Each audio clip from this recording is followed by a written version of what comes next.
اسرائیل نے ایران کے 8 ٹرک اسلحے سے بڑے جو ہے وہ اڑا دیے ہیں، جس کی وجہ سے مڈل ایسٹ کے اندر ٹینشن اور زیادہ بڑھ گئی ہے۔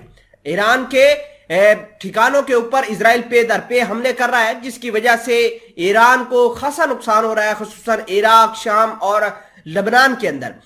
اسرائیل لگاتار کہہ رہا ہے کہ جو ہتھیار ہے وہ ایران سے ہی آ رہے ہیں، اور ایران جو ہے وہ حزب اللہ اور دیگر جو گٹ ہیں ان کو فراہم کر رہا ہے، جس کی وجہ سے وہ ہتھیار اسرائیل کے اوپر استعمال ہو رہے ہیں۔ یہی نہیں ہے کہ ایران کے اوپر ہی اٹیک بڑے ہیں، بلکہ اگر ہم بات کریں اسرائیل کی تو اسرائیل کے اوپر بھی جو ہے وہ سیکیورٹی اور سیاسی طور پہ یہ اسرائیل مکمل طور پر غیر مستحکم ہو گیا ہے۔ اگر ہم بات کریں جنین اور نیبولس کی، یہاں پر آئے روز دھماکے ہوتے ہیں۔ اس کے علاوہ اسرائیل کی سیکیورٹی فورسز کو نشانہ بنایا جاتا ہے۔ اگر ہم بات کریں پچھلے 2-3 ماہ کی، تو 2-3 ماہ کے اندر زیادہ تباہی دیکھنے کو ملی ہے۔ حال فی الحال کے اندر 2 بڑی کارروائیاں اسرائیل نے شام کے اوپر کی اور حزب اللہ کے ٹھکانوں کو نشانہ بنایا، اور پھر حزب اللہ نے اپنے جو ہتھیاروں کی لوکیشن تھی ان کو سیریا کے اندر چینج کیا، ان کو مختلف جگہوں پر لے کر گئے اور ایسی ریموٹ ایریاز کے اندر چلے گئے جہاں پر اسرائیل ان کو پہچان نہیں پا رہا، جہاں پر اسرائیل ان کو دیکھ نہ پائے۔ یہ تمام تر وہ سچویشن ہے جس کی وجہ سے حالات اور زیادہ ٹینشن کی طرف جا رہے ہیں۔ خیر، اس حوالے سے کچھ اہم چیزیں آپ کے سامنے شیئر کرنی ہے۔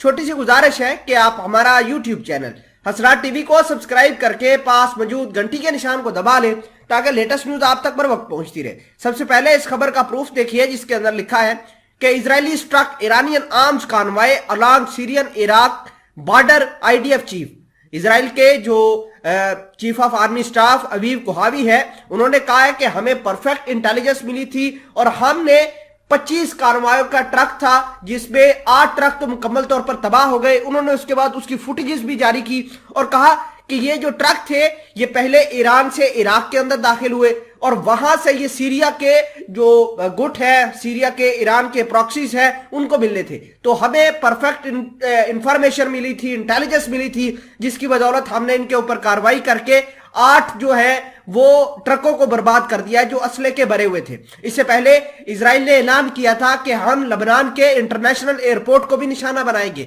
کیونکہ ایران سویلین جو ہے فلائٹس ان کے اندر اسلحہ بھر بھر کے بیروت انٹرنیشنل ایئرپورٹ پر پہنچا رہا ہے۔ تو اس کے بعد جو فلائٹس کا جو ہے معاملہ وہ بھی قدرے کم ہوا، وہاں پر فلائٹس کم آنا شروع ہو گئی بیروت انٹرنیشنل ایئرپورٹ کے اوپر۔